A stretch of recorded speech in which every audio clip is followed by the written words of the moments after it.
इस कार्यक्रम के पुण्यार्जक हैं श्री सुरेश चंद्र जैन, श्रीमती रजनी जैन पहाड़िया, श्री सौरभ जैन, श्रीमती निधि जैन मुंबई, सानिध्य एवं नायशा जैन पहाड़िया मुंबई, श्री प्रवीण जैन, श्रीमती शिल्पी जैन पाटनी, जीवेश रुशील जैन पाटनी दिल्ली। स्वर्गीय श्री नागराज सगरी की पुण्य स्मृति में 32 शेषाद्री रोड, आनंदा राव सर्किल, बेंगलुरु। श्रीमती शोभा नागराज सगरी, बेंगलुरु। पुत्री सौभाग्यवती रेखा मोहन कुमार वणकुद्रे, दामाद श्री मोहन कुमार वणकुद्रे, पौत्री कुमारी निकिता मोहन कुमार वणकुद्रे, पौत्री दामाद सौभाग्यवती रचिता करण पाटिल, पुत्री सौभाग्यवती प्रतिभा सदन, दामाद श्री सदन कुमार, पौत्री अर्घ्य सदन, पौत्र आगम सदन, बेंगलुरु, पुत्री सौभाग्यवती सची देवी रवि कड़बी, दामाद रवि कड़बी, पौत्र माहिन रवि कड़बी, पौत्री मनस्वी रवि कड़बी, बेंगलुरु। श्री सुनील जैन सपरिवार लखनऊ एवं श्री अभय जैन दामाद जी सपरिवार हैदराबाद। जो इस ब्रह्म में लीन हो गया, समझना अब उसे बाहर भटकना नहीं पड़ता है, वह मंजिल छत तक पहुंच गया है। तो ये 10 धर्म क्रमशः हमें उस आनंद की, सुख की मंजिल तक पहुंचाने वाले साबित होते हैं। धर्म हमारे जीवन में मार्ग भी है और मंजिल भी है, दोनों ही हैं धर्म। जब हम वस्तु स्वभाव की बात करते हैं, उस धर्म की बात करते हैं, वह धर्म हमारे जीवन में डेस्टिनेशन साबित हो जाता है। लेकिन वस्तु स्वभाव के लिए आचार्य भगवान जो मार्ग सुझाते हैं, रत्नत्रय का पालन, वह रत्नत्रय का पालन मार्ग बन जाती है। उसी वस्तु स्वभाव तक पहुंचने के लिए अहिंसा को पालन करने का उपदेश देते हैं, वो अहिंसा का पालन हमारे लिए रास्ता बन जाता है। वो जीवों की रक्षा का भाव, उस सुख तक पहुंचने के लिए इस 10 धर्म की वो व्याख्या करते हैं। ये 10 धर्म हमारे लिए एक प्रकार से साधन बन जाता है, साध्य हमारा वह आत्म तत्व, वह सुख, वह नेचर, वह स्वभाव, वह धर्म। तो धर्म मार्ग भी है, धर्म साधन भी है, धर्म रास्ता है, धर्म मंजिल भी है, धर्म साध्य भी है, धर्म लक्ष्य भी है। इस बात को सभी लोग समझें। धर्म मात्र क्रियाओं का नाम नहीं है। क्रियाएं वो पूजन की, क्रियाएं वो अभिषेक शांति धारा की, क्रियाएं पर्युषण पर में उस ध्यान की, क्रियाएं उस सामायिक की, क्रियाएं उस पूजन की, क्रियाएं उस विधान की, क्रियाएं उस व्रत की, क्रियाएं उस उपवास की। ये सारी क्रियाएं मार्ग स्वरूप हैं। ये सारी क्रियाएं हमारे आत्मा में किसी प्रकार की विपरीत प्रतिक्रिया को पैदा न करें, इस बात का सभी लोग ध्यान रखेंगे तो यह पर्युषण पर्व आने वाले दिनों में हम सब के लिए एक आनंद का पर्व, आनंद का त्यौहार, आनंद की संधि का स्थान बन जाएगा। बस संकल्प यही लेना है, प्रतिदिन क्रिया करना है, लेकिन क्रिया में रुकना अकेले नहीं है। क्रिया को करते हुए पूर्ण अलर्टनेस, अवेयरनेस रखते हुए, जागृति रखते हुए, हर क्रिया के साथ साथ लक्ष्य को ध्यान में रखते हुए आगे बढ़ते चले जाएंगे तो वो 10 उपवास भी आपको आनंद देने वाले साबित हो जाएंगे। वो 10 एकासन, 10 व्रत भी आपके जीवन में खुशियाँ भर देंगे। शरीर को प्यास लगेगी, शरीर को भूख लगेगी, लेकिन आत्मा में आनंद ही पैदा होगा, आत्मा में सुख ही पैदा होगा, एक सेटिस्फेक्शन पैदा होगा। आपका ध्यान उस समय शारीरिक कष्ट की ओर नहीं, आपका ध्यान उस समय आत्मिक आनंद की ओर रहेगा, क्योंकि आपने हर क्रिया में विपरीत प्रतिक्रिया नहीं करने का संकल्प लिया है। हर कृतिया में समीचीन जो रिजल्ट निकल के आ रहा है उस ओर आपका ध्यान बना हुआ है। ठीक है। उत्तम क्षमा का धर्म, वो क्षमा क्या कहलाती है? क्षमा का अर्थ है सती अपि सामर्थ्य अपकार सहनम इति क्षमा। सामर्थ्य होते हुए भी किसी के द्वारा किया गया अपकार है, समता से सहन करने का नाम क्षमा है। क्षमा अंदर का विषय है, क्षमा समता का विषय है, क्षमा सहनशीलता का विषय है, क्षमा धैर्य का विषय है। क्षमा शास्त्रों का विषय नहीं, क्षमा आत्मा का विषय है। क्षमा का अर्थ है प्रतिशोध का नहीं होना, क्षमा का अर्थ है शोध का होना, क्षमा का अर्थ है बोध का होना, क्षमा का अर्थ है ज्ञान का होना, क्षमा का अर्थ है समीचीनता का होना, क्षमा का अर्थ है सिर्फ अपनी ओर दृष्टि होना, क्षमा का अर्थ है पर की ओर दृष्टि नहीं होना। क्षमा मांगना सरल है, किंतु क्षमा करना बड़ा कठिन है।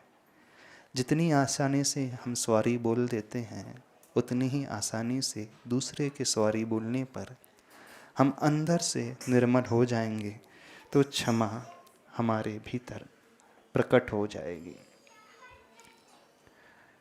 इस उत्तम क्षमा के दिन दूसरे के दिल जीतने की कोशिश करना, दूसरे के परिणाम को अपने परिणाम जैसे बनाने की कोशिश करना। क्षमा और कुछ नहीं है। दृष्टि बदलते ही तामस समता हो जाती है, बस यही क्षमा है। एक हाइकू है, दृष्टि पलटा दो, तामस समता हो, यही क्षमा है। तामस समता, बस दृष्टि बदलते ही अंधकार प्रकाश में परिवर्तित हो जाएगा, क्रोध क्षमा के भाव में परिवर्तित हो जाएगा। इस बात को सभी लोग ध्यान रखें। किसी को क्षमा करते हैं, उस पर एहसान नहीं करते हैं, उपकार नहीं करते हैं। क्षमा हम अपने लिए करते हैं, स्वयं के सुख और शांति के लिए करते हैं। Forgive others not because they deserve the forgiveness, but we deserve the peace. इसे क्षमा कहते हैं। तामस का अर्थ होता है अंधकार, समता का अर्थ होता है प्रकाश। दृष्टि बदलते ही तामस विलोम रूप में परिवर्तित हो जाता है, समता के रूप में हमें नजर आने लगता है। वहीं क्षमा उद्घाटित होती है। क्षमा बाहर नहीं, क्षमा भीतर होती है। ये उत्तम क्षमा धर्म कहलाता है। आप लोगों ने अभी तक क्या समझा है? दूसरा धर्म आता है मार्दव धर्म। मनुष्य मन वाला प्राणी जन्म से ही मान लेकर के पैदा होता है। दूसरों को मारना बड़ा आसान है, अपने मान को मारना बड़ा कठिन है। जिसने अपने मान को मार लिया, समझना वह वास्तव में मन वाला है, वह वास्तव में मृदुता से भरा हुआ है। यही मार्दव धर्म होता है। अपने मैं से मैं को घटा देते हैं, तो अपने मैं को हम प्राप्त कर लेते हैं। अपने मैं यानी अलोननेस, उसे पाना ही मृदुता है। मैं से मैं को घटाने का नाम है अपने आप से उस ईगो को घटाना। ईगो घटते ही सिर्फ मैं बचता हूँ, एक आत्मा बचता हूँ, विनयशील मृदुता का भाव लिए। वही मार्दव धर्म है। Without ego you can go on, with ego you are gone.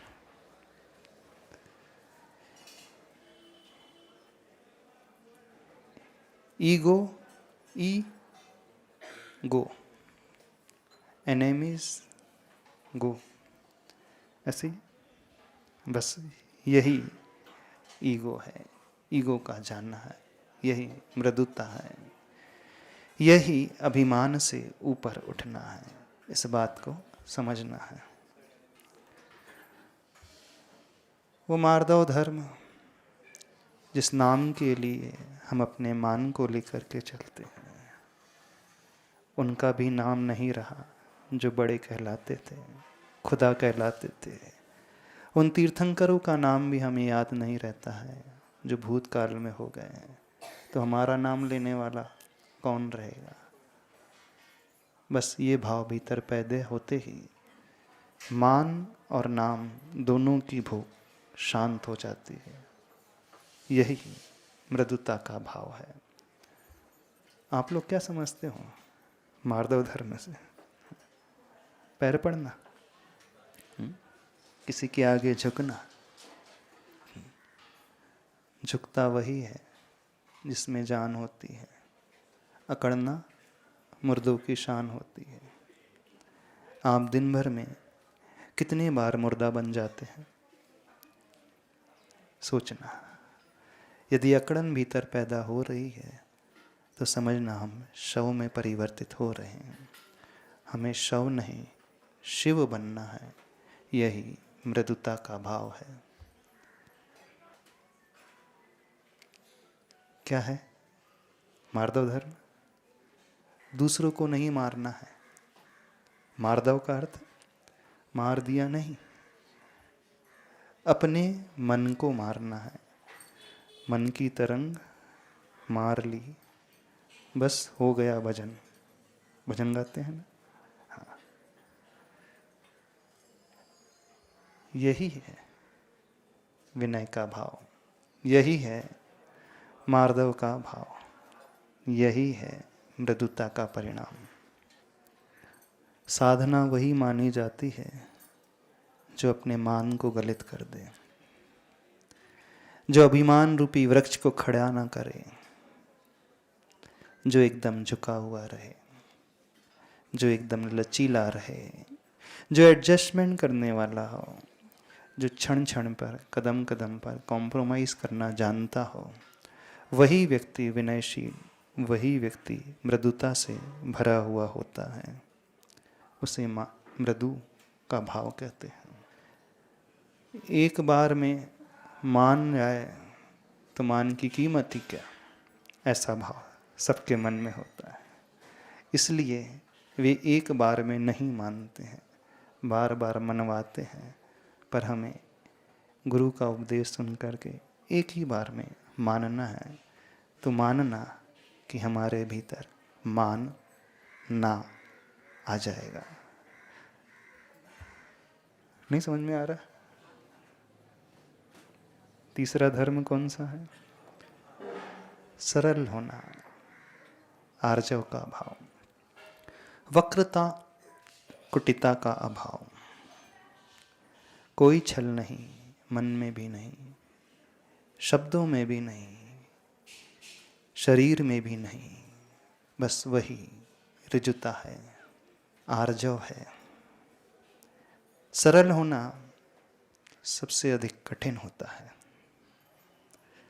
और हर व्यक्ति कठिन काम करने के लिए तत्पर रहता है, क्योंकि कठिन काम करने में ही ज़्यादा आनंद आता है। तो जिसमें हमें ज़्यादा आनंद मिले वो कार्य करें ना।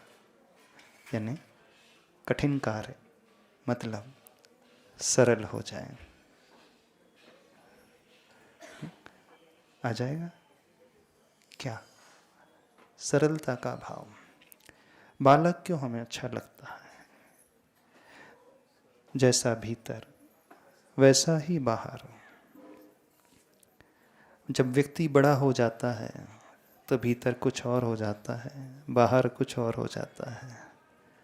काश हम जैसे बुद्धि से बालक बने रहते हैं, कुछ कार्यों में मन से भी वैसे ही बालक बन जाए तो कितना अच्छा हो जाए, कितनी सरलता हमारे भीतर आ जाएगी।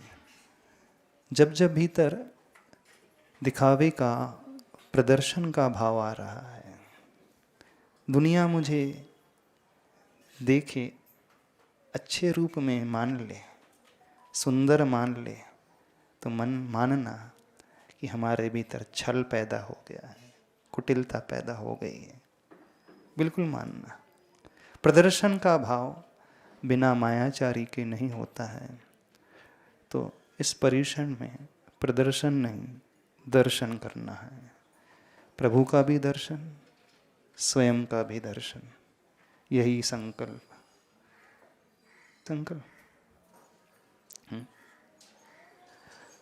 प्रदर्शन तो उथलाता है, दर्शन गहराता है।